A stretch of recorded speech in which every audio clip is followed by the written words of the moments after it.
Howdy. Today we're going to be making a masala chai. Masala chai, by the very definition of the word, is spiced tea. So when you say chai tea, you're just saying tea twice. What makes this tea special to me is that it's steeped in milk, which makes it very creamy. It's almost like an Indian hot chocolate. I work with a guy who makes this in the kitchen. He doesn't add any spices. I sometimes prefer that. It's usually served very sweet. I'm not a fan when it's too sweet, so I'm going to dial back a bit. Instead of sugar, we're going to be adding some of this vanilla syrup.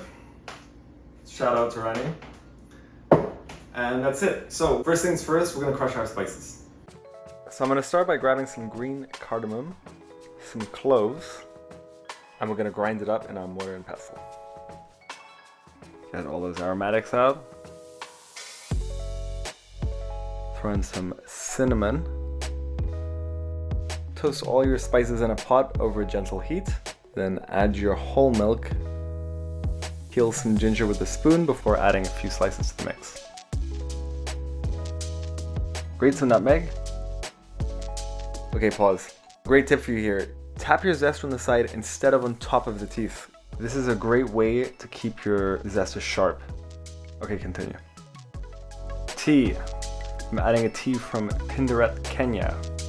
It's a CTC processed tea, which means that it comes in these loose leaf pellets that help steep a dark brew. Great for chai. Many black tea bags use similar processed tea, so they both work well.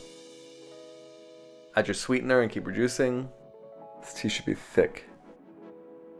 Honestly, this milk may seem overcooked. You definitely don't want to burn it, but simmer it until it almost tastes condensed or evaporated. That's the good stuff.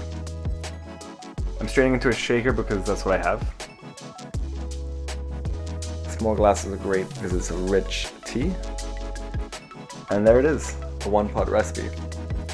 I forgot to add star anise, but that is a wonderful ingredient that'll help bring out even more complexity and a sweetness to your tea. Happy drinking.